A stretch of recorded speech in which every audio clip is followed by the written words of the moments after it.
We're not going there. Okay, so I'll admit that Tron Ares is a sequel that nobody really needed. It's not worth the 15-minute-year wait. It's plagued with issues we all knew it would have. But in the same vein, there's actually a good amount to like here.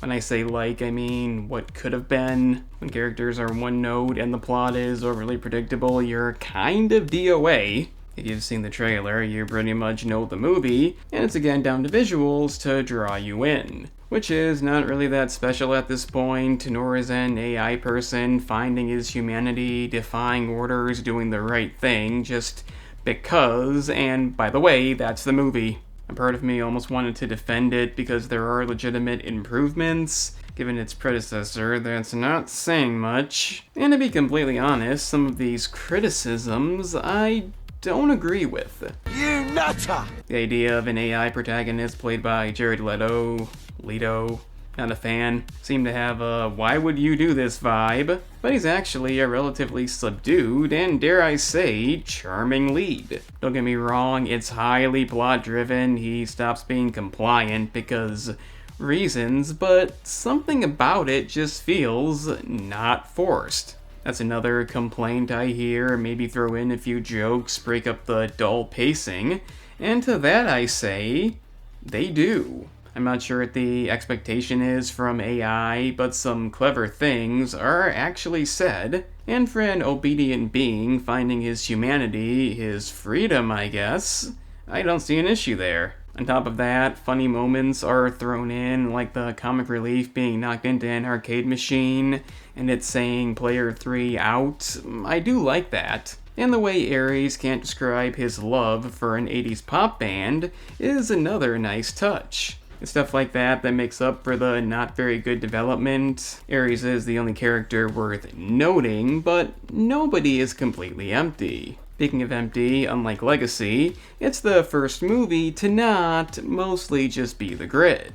Some don't like that. Again, I don't know why. I think it's a welcome change. For the first movie in the 80s, I can see it. You want to show off the unique look, but I don't find the real world to be any more dull. On top of that, it's not copying the first movie like Legacy did. A new narrative exists, you know what I mean by new, and I prefer that to just seeing the grid. I don't want to spoil it, but there is some of what I would call 80s nostalgia bait in this. And to the die-hard Tron fans, I think they're really going to appreciate that. Then again, you might just call it cheap, especially given who turns up in that segment. If you've seen the trailer, you know, and I would argue that. I've seen nostalgia bait, it's called including something for no reason, but if it has relevancy, not just randomly put there, and lasts long enough, then it's more of a throwback. The wrecked car in Jurassic World Fallen Kingdom just happening to be there, most of the new Alien movies, that's nostalgia bait, clear cut. Like I said, while a lot is done to improve the quality, you can't get past the inherent issues. Aside from Ares, literally nobody stands out. Even Kim is generic despite a dead sister. She is important to the movie, having information, so that's big. And Julian Dillinger, the corrupt bad guy, does what corrupt bad guys do. You get long bits of dialogue that go nowhere, overly explaining shit you don't care about, and the inclusion that every pointless sequel needs somebody to pop in toward the end who you forgot existed. Being AJ. You done good. If the movie did something else aside from visuals, I would rate it higher. It does look really good, as do the action set pieces, but none of them last long enough. The main antagonist being a compliant AI is an issue, it's really hard to care, and the climax is somewhat sleep-inducing. If the narrative direction was remotely unique, if even one other person had you giving a shit, but overall, being nice to look at and nostalgia somehow done right isn't enough. It doesn't copy the first two movies, it tries for something new for the franchise. I don't want to overlook that. I do genuinely like Ares. I really thought I wouldn't. That's an accomplishment. Am I saying it's overhated? Well, not really. It's not good, but there are good qualities that have been overlooked. At the soundtrack, though, have to bring that up. Nine Inch Nails is undoubtedly a great fit. Trent Reznor and Atticus Ross apparently cameo as two pilots, but any and all positives come to an end there.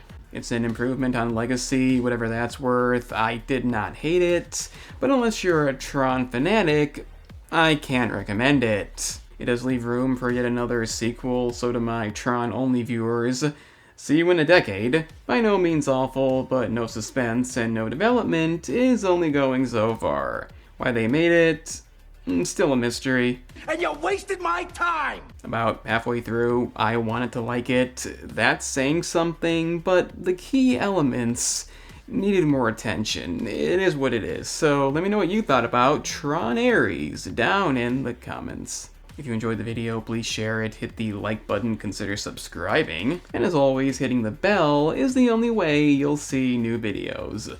Unless you get lucky with the recommendations. I'm the Analyst, and remember kids, nostalgia is complicated.